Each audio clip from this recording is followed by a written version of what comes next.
माझं सोलापूर न्यूज मध्ये आपल्या सगळ्यांचं स्वागत। जर आपलं नेतृत्व वाढायचं असेल तर दुसऱ्यांना शिव्या देणे ही आता पद्धत सुरू झालेली आहे आणि मग त्याला ते डोक्यावर घेतात आणि तो त्या समाजाचा नेता होतो।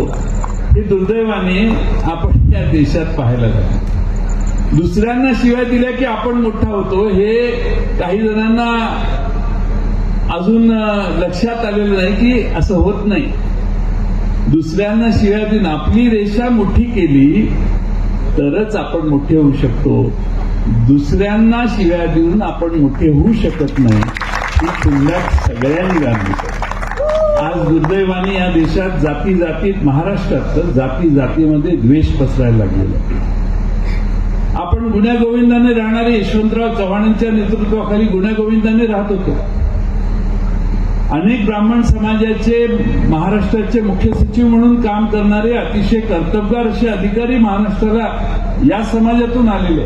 महाराष्ट्रामध्ये प्रचंड जातीवाद सुरू आहे। बोले तैसा चाले त्याची वंदावी पाऊले, पण तसं होत नाही। बोलणारे तसे बोलत नाही।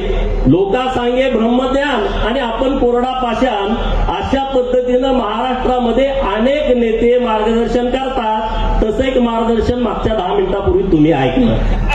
म्हणे ब्राह्मणाचा द्वेष करू नका आणि द्वेष करताना दात काढत बसायचं आणि टाळ्या वाजवायच्या, हे उद्योग तुम्ही मागच्या 2 वर्षापूर्वी सांगली जिल्ह्यामध्ये बघितलेले आहेत। बघितलेत की नाही? बघितलेत ना? तरी पण तुम्ही टाळ्या वाजवत होता। जरा विचार करा नेमकं महाराष्ट्रात काय चाललंय आणि कशा पद्धतीनं चाललंय। महाराष्ट्रामध्ये मराठा आणि ब्राह्मणांचा एक वाद जाणून बुजून पेरला जातोय। त्याच्यासाठीचं हे चांगलं औषध आज मिरजमध्ये होतंय असं माझं मत आहे। पण जयंत पाटलांनी केतकी चितळेचा आदर्श घ्यावा।